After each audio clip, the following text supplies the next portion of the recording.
nítorí pé mo kàn wọnú lẹ́yìn tí mo dẹ̀ tọ́jú ọmọ yín mo ní general hospital ẹ rántí o. orúkọ yín àti ibi tẹ́ ti wá jàre. Adébọ́lá Ọláomi. Mr. Adébọ́lá Ọláomi láti bo. Ọmọ Ilé Ifẹ̀ ni mí, ọmọ ilé àmọ̀dò ni mí lókèrèwé. Ibẹ̀ lẹ ti wá báyìí. Ibẹ̀ ni mo ti wá sà. Kí ló ṣẹlẹ̀ sà? Ìyàwó mi náà ni màá pè. Ó sá lọ pẹ̀lú ọmọ mi mẹ́ta láti October 23 last year. Mo ti kó àwọn mẹ́tẹ̀ẹ̀ta sá lọ. Kì í ṣe wípé bóyá mo nà o, kì í ṣe wípé bóyá mo lé o. Ọmọbìnrin mẹ́ta ó dẹ̀ kó wọn sá lọ. Bàbá mi sọ wípé kí n fi sílẹ̀. Gbogbo àwọn èèyàn ló ní kí n fi sílẹ̀. Wípé kí n lọ wá ẹlòmíì láti fẹ́. Wípé kí n máa gbé ìgbé ayé tèmi. Tí n bá ti sùn báyìí àwọn ọmọ yẹn máa yọ sí mi lójú àlá pé dáàdì. Tí n bá ti wá jí. Àmọ́ tó kó sára ọmọ ẹ̀yọ́ tí ní lójú àlá. Lójú àlá pé dáàdì help me, dáàdì help me, dáàdì help me. Tí n bá ti wá jí ẹni tó wá sọ pé dáàdì help me mi wà ní rí mọ́. Mo wá ń ṣe bí wèrè káàkiri. Àwọn èèyàn wá gbádùn mi mọ́, wọ́n ní mo ti fẹ́ wá ya wèrè. Èmi gan mọ̀ pé mo ti ya wèrè. Ìyá tó ń gbé lákíngbílé rented apartment ló ń gbé, arúgbó ni o. Ní Akíngbílé, ní Alájì òun pákó ní Akíngbílé. Rented ìyá tó bí ìyàwó mi so-called, kì í ṣe ìyàwó mi, ìyàwó tèmi ò lè fi ìyà jẹ mí o. Ìyàwó mi ó máa appreciate mi tó bá jẹ́ pé gàrí ni mo ní. Tó bá jẹ́ pé ẹ̀pà ni mo ní ta fi máa mú, kò sẹ́nibọ̀dì tó máa mọ̀ ládùúgbò. Ọjọ́ tí mo lọ ra mọ́tò kò sẹ́nibọ̀dì tí ò mọ̀ mí nìbàdàn. Ẹni kan máa comment, this is Durango Pella, Durango Mon. Gbogbo sásá ẹ máa comment. Gbogbo Akíngbílé, gbogbo Ẹgbẹ́dá, Abuja, mo play basketball fún Nàìjíríà. Mọ́tò méjì ni mo rà lọ́jọ́ kan. Nígbà tí mi ò lówó lọ́wọ́ mọ́, ní ìyá ìwá sọ pé ipe ṣé mo fẹ́ ní Sulọ́kà ni mo ní mo gbà. Ipe mi ò fẹ́ ní Sulọ́kà.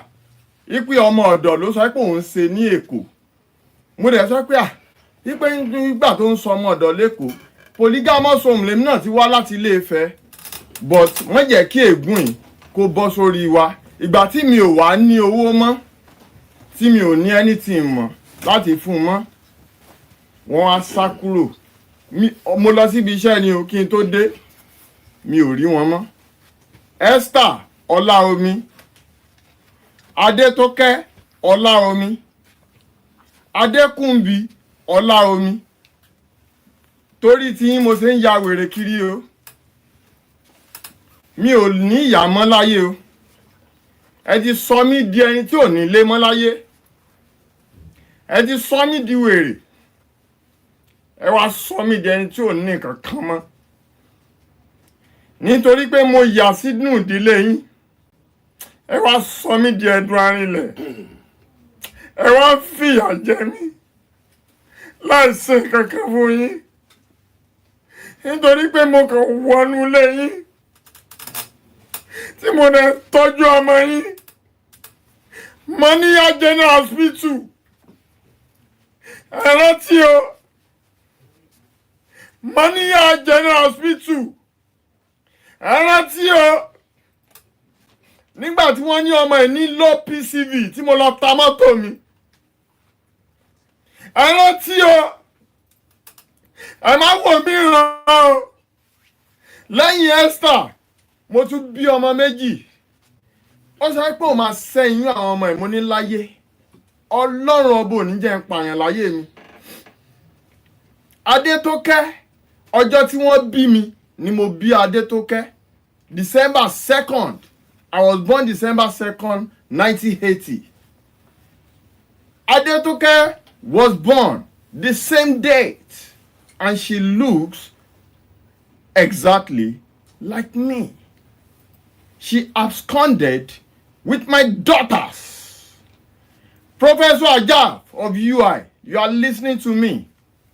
Dr. Ajaf, UI, you are listening to me. I am a product of University of Ibadan. I study library, archival and information science, Faculty of Education. I am an honest person. I dropped out without any certificate because my mother died and there was nobody to cater for me. But I still pursue my academics. Torí ọmọ mẹ́ta ni mo ṣe wá síbí o. Àrò mẹ́ta ò kí ń dọbẹ̀ nú. A ní àwọn professor tẹ dákọ ní UI yẹn, báwo ló ṣe kàn wọ́n? Àwọn ni wọ́n sanwó school mi. Nígbà tí wọ́n rí ìyàwó mi, ipò lóyún fún mi, wọ́n làwọn dì sóhun mi, wípé I'm not a serious fellow. Okay. So ìyàwó yẹn náà ló wá tún kọ́mọ lọ báyìí. Bẹ́ẹ̀ ni dádì mi. Okay, mo rí reason tẹ̀sí láti pè wọ́n pé ní tí wọ́n sọ fún yín o, ọ̀rọ̀ wọn padà já náà o, nínú ayé yín o. Ẹ continue.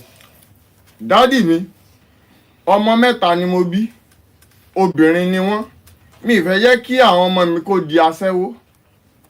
Mi fẹ́ yẹ kí àwọn ọmọ mi kó di nomadics.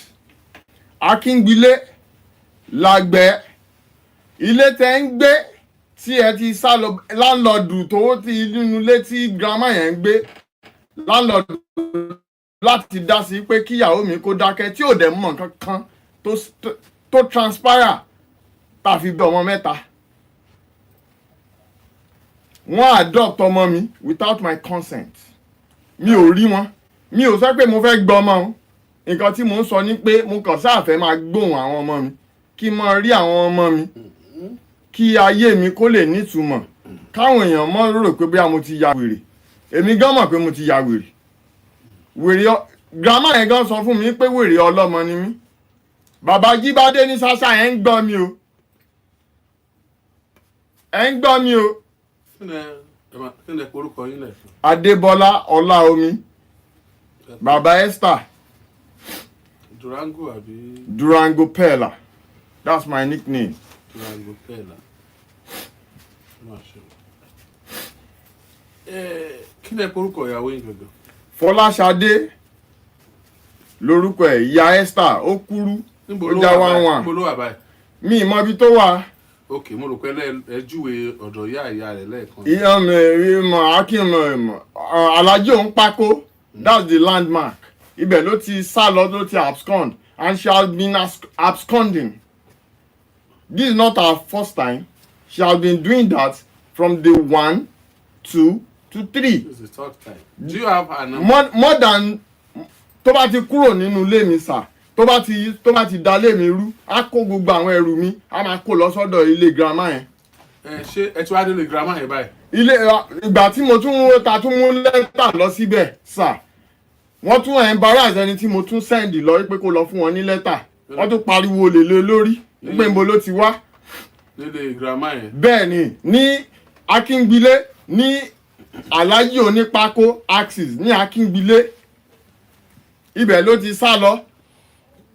Okay. Pẹ̀lú ọmọ mi mẹ́ta. Obìnrin ni wọ́n. Very brilliant. Ilé Alájí onípákó yẹn náà wà tẹ́lẹ̀. Ó ti wá sá kúrò mẹ́, ó ti sá lọ. Kì í ṣe ilé Alájí onípákó sà. Bọ̀ ó ní landmark tó dé ilé wọn nísàlẹ̀. Ó láfi lè júwe ilé wọn. Bẹ́ẹ̀ ni sà, wọ́n mọ gbogbo nǹkan tó wọ́n mọ sí ní ẹ̀rọ yẹn. Okay. Gbogbo àwọn láńlọ́ọ̀dù tó wà bẹ́ẹ̀, àwọn owó kan náà wà bẹ́ẹ̀ tó yẹ pé dalérú ni wọ́n. Àwọn náà fọ́ọ̀mù company tí wọ́n síbẹ̀. Company burúkú, company dáadáa lẹ́yìn ni o. Company burúkú ni tiwọn. Wọ́n máa ń balẹ̀ onílé jẹ́ ni. Wọ́n kì í láìkì kí ọkọ àti ìyàwó kan kì í sí ara wọn. Àtọ̀ wọ́n rí dáńkù ìkànga. Ẹni tó bá ga ló súnmọ́ lọ, ẹni tó bá ti kúrú báyìí ló sún mésù.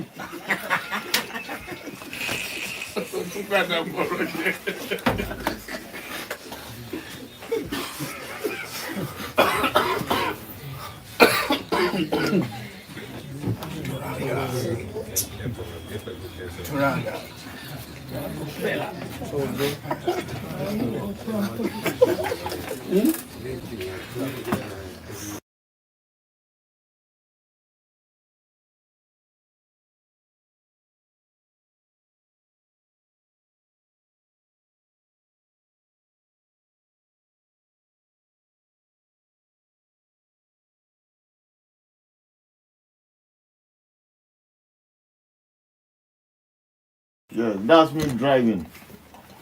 Bro. She was pregnant. You gave her 50,000 naira when you were about to travel to Mecca, Saudi Arabia.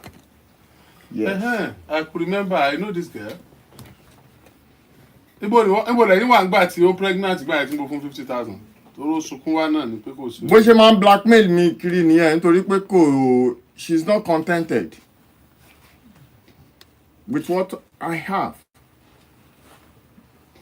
Ìgbà tá wà nínú mọ́tò yìí tí mo máa ń gbé lọ sí KFC, gbé lọ káàkiri àdúgbò GQ gbogbo ẹ̀ àsopọ̀nù ni mí.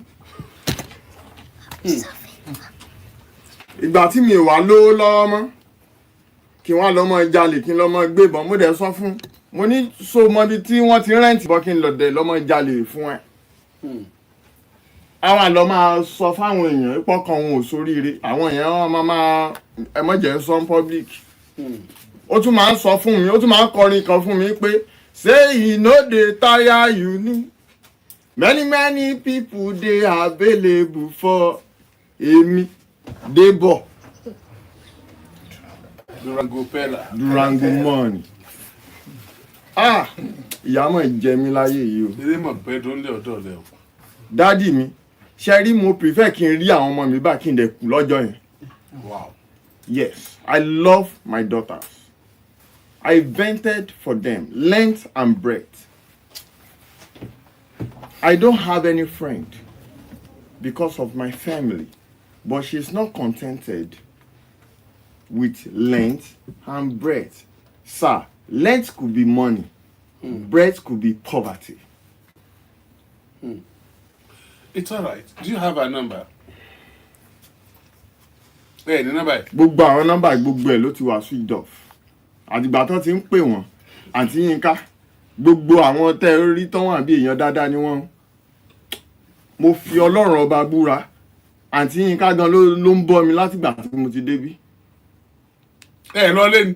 Lọ síbo nítorí àwọn ọmọ mi ilé wo ni mo ní mi ò ní ilé mọ́ gbogbo ilé mi ló ti bàjẹ́ àgbélé kan fún ọ̀sẹ̀ kan rí mo ní ọdún kan rí nínú kó bá láńlọ́ọ̀dù jà á bá láńlọ́ọ̀dù jà kí n tó dé I need do you know my husband mo ní báwo ló ṣe ń ṣe báyìí má ṣe bẹ́ẹ̀ mọ́ I need do you know my husband used to have money. How? When we used to have money, it's different from when we don't have money. Submit yourself to people that are going to help you. Another thing is that she's not ready to learn anything. She's a sycophant. She depends on other people to live. She does. Daddy, let me put it out. I am not perfect. Yes, I played basketball for Nigeria. I'm an artist. Security officer ni mí. Mo ti ṣiṣẹ́ láyé ti èrè as a casual worker. Tí mo lọ Okoya 7:30. Tí n bá lágbára màá ṣe 8 hours.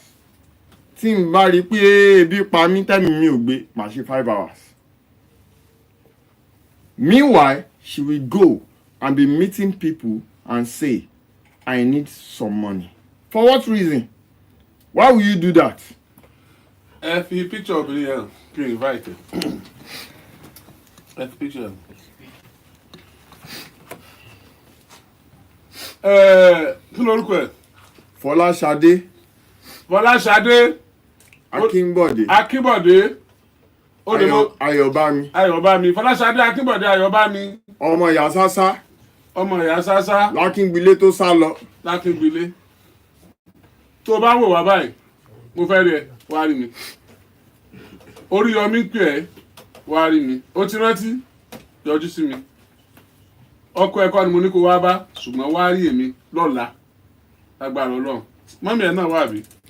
Mọ́mí ẹ̀ wà lẹ́kọ̀ọ́. Mọ́mí ẹ̀, she's a nonchalant woman. It's all right. Ẹ jẹ́ kó máa bọ̀ lọ́la.